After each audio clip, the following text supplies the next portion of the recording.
Hai semuanya, ketemu lagi bareng Mihu di sini. Oh ya, kali ini Mihu akan membawakan alur cerita Donghua yang berjudul Battle Through the Heaven. Mihu mengingatkan sekali lagi ya bahwa konten ini full spoiler. Tanpa lama-lama lagi, yuk langsung aja kita masuk ke isi ceritanya.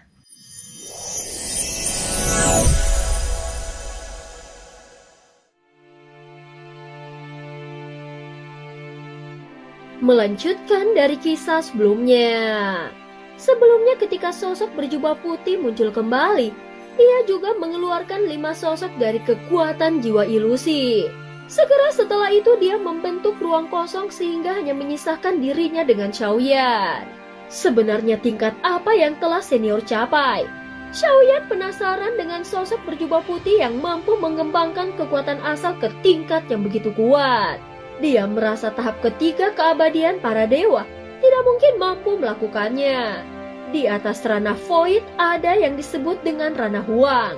Ranah huang atau ranah tanpa harapan adalah nama yang bahkan baru pertama kali didengar oleh Xiaoyan dan merupakan keberadaan yang lebih tinggi daripada ranah void. Saat ini Xiaoyan tidak dapat menahan diri untuk tidak mengeluarkan desisan dingin. Tidak mengherankan jika memiliki jiwa ilusi akan memiliki kekuatan tempur yang begitu mengejutkan. Berada di tahap ketiga keabadian para dewa dengan kekuatan jiwa ranah huang. Namun dengan kekuatan seperti ini bagaimana senior bisa meninggal? Xiaoyan tidak dapat menahan diri untuk tidak bertanya dengan rasa penasaran. Bagaimanapun, seseorang yang sudah mencapai kekuatan sebesar ini seharusnya sudah abadi dan tidak mungkin mati seiring berjalannya waktu. Dalam perang besar yang meletus di Sensi saat itu, banyak kultivator yang memiliki kekuatan besar mati dan tidak ada yang benar-benar abadi kecuali menjadi dewa sejati. Ucap pria berjubah putih.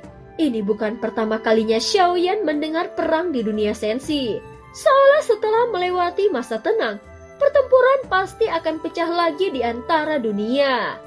Apakah senior masih memiliki keinginan yang belum terselesaikan? Jika berada dalam lingkup kemampuanku, aku pasti akan membantu menyelesaikannya. Xiaoyan berbicara dengan penuh ketulusan. Sosok berjubah putih segera tersenyum tipis saat mendengarnya. Hidup memang penuh dengan penyesalan. Dan ini adalah penyesalanku sendiri. Walaupun terselesaikan, itu tidak ada artinya.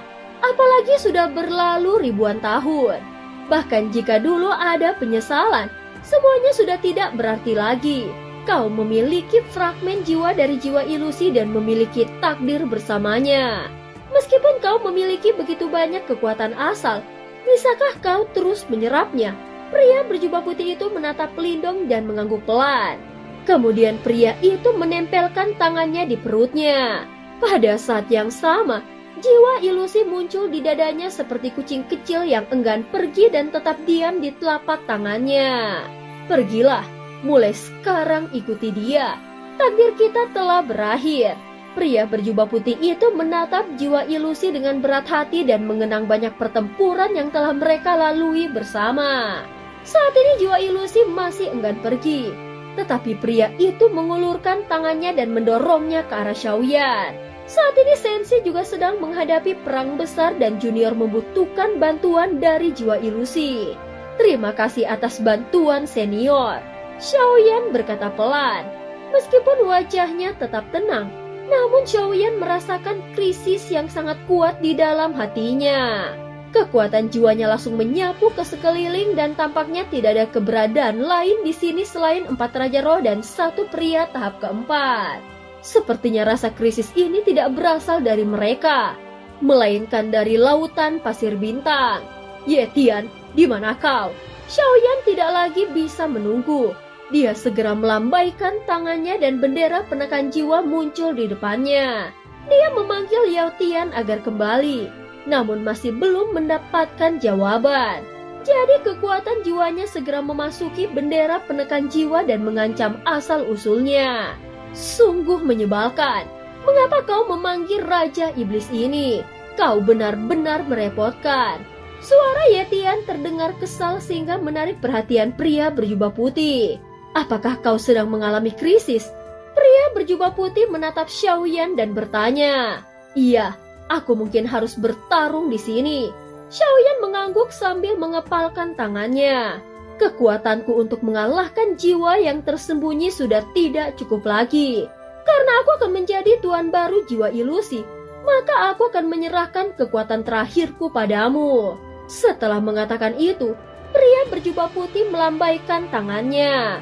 Ruang kosong di sekitarnya tiba-tiba terpecah dan dari telapak tangannya terbentuk pedang panjang berwarna hitam pekat. Terimalah pedang ruang kosong dengan kekuatan tak tertandingi dari 3 dunia ini. Xiaoyan segera menangkupkan tinjunya dan menerimanya dengan hormat. "Waktu kita tidak banyak. Jiwa ilusi, jadilah kekuatanku." Xiaoyan melambaikan tangannya dan langsung menyerap jiwa ilusi ke dalam tubuhnya. Kekuatan jiwa yang luar biasa ini benar-benar membuat seluruh tubuhnya merasakan guncangan yang belum pernah terjadi sebelumnya. Semua rasa sakit dari jiwa ilusi menghantamnya secara sekaligus seolah-olah jiwanya hendak hancur. Namun Xiaoyan langsung membuka matanya lebar-lebar seolah rasa sakit ini tidak bisa membatasinya. "Aku bisa memanfaatkan kekuatan jiwa yang besar ini untuk merebut tubuh orang lain." Tatapan Xiaoyan tiba-tiba tertuju pada 4 raja roh dan pria tahap keempat. Saat berikutnya, kekuatan jiwa yang seperti air langsung mengalir ke arah mereka. Ini adalah tindakan ternekatnya dan dia mencoba untuk memasuki kelima orang itu secara sekaligus. Dalam keadaan normal, tentu saja hal ini tidak mungkin dilakukannya. Namun dalam situasi krisis ini dan ditambah dengan kekuatan jiwa ilusi, seakan-akan ada kekuatan jiwa yang tak ada habisnya mengalir di dalam tubuhnya. Kekuatan Fusing dan pria lainnya berada pada tahap keempat, sedangkan 3 pria raja roh lainnya berada pada tahap ketiga. Bisa dianggap tindakan Xiaoyan ini memang sedikit tidak mungkin. Namun kekuatan besar ini segera membuat wajah kelima orang itu berubah drastis. Pria di tahap keempat bahkan berusaha untuk melarikan diri. Namun tindakan Xiaoyan terlalu sulit untuk dihentikan. Apalagi Xiaoyan telah mempersiapkan teratai api putih dan langsung bergerak cepat, lalu meledak tepat di depan mereka, sehingga membuat tubuh mereka tidak bisa bergerak bebas. Namun mencoba merasuki 5 orang secara sekaligus masih terlalu sulit. Pada saat yang sama, kekuatan jiwa ilusi meningkatkan kekuatan jiwa Xiaoyan secara drastis, lalu menekan segalanya hingga pandangannya terasa begitu jernih. Saat ini pikirannya pun menjadi sangat tajam seakan kekuatan jiwanya meningkat tanpa batas.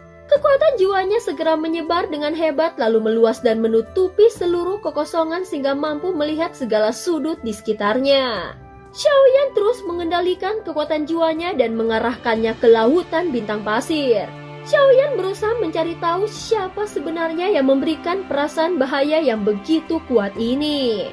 Di tengah lautan bintang pasir yang luas, Xiaoyan dengan gila menyebarkan kekuatan jiwanya hingga bertemu dengan Feng Xichang dan yang lainnya yang masih terjebak di dalamnya. Dia dengan cepat merasakan adanya aura yang luar biasa. Kemudian Xiaoyan mengikuti aura itu dan tiba-tiba dia melihat naga es hitam raksasa yang mengaum. Xiaoyan juga melihat ada 2 sosok di atas kepala naga. Dan ketika kekuatan jiwa Xiaoyan menyapu mereka, keduanya hampir serentak mengangkat kepala. Bahkan salah satu dari mereka mendengus dingin dan berkata, "Beraninya kau menggunakan kekuatan jiwa untuk menyelidiki dewa ini." Dengusan itu membuat kekuatan jiwa Xiaoyan tiba-tiba terasa nyeri. Namun dia tidak berhenti dan justru memanfaatkan kekuatan jiwanya yang kuat ini untuk menyerang kedua orang tersebut. Pergilah. Seorang pria berambut putih seperti benang es melambaikan tangannya sehingga kekuatan jiwa Xiaoyan hampir membeku dan dengan paksa mengusir kekuatan jiwanya. Kekuatan jiwa Xiaoyan segera berbalik arah dan dia menarik nafas dingin dalam hatinya. Ini adalah tahap kelima keabadian para dewa sama dengan Suqiantai. Namun tekanan dari orang ini sama sekali berbeda. Mungkin karena ada 2 orang, kekuatan jiwa Xiaoyan sekali lagi menyebar dan menyelam ke dalam lautan bintang pasir. Selain kedua orang itu, masih ada kekuatan jiwa lainnya. Xiaoyan melihat sosok berambut putih yang seperti tanaman merambat. Di pinggangnya ada ranting berduri yang ditutupi mawar merah. Bahkan setiap jejak langkahnya ditumbuhi bunga warna-warni di belakangnya. Dan 3 kelopak yang layu akan mengambang di sekitarnya. 3 orang di tahap kelima. Setelah melihat penampilan ketiga sosok ini, Xiaoyan bisa memastikan bahwa ketiganya bukan berasal dari dunia sensi melainkan dari dunia luar. Pada saat ini jelas ada jejak kemarahan di dalam hati dari Xiaoyan. Dan cerita pun berakhir. Terima kasih udah dengerin Mihu dari awal sampai akhir ya. Please jangan lupa untuk like, comment, and subscribe. Sampai jumpa.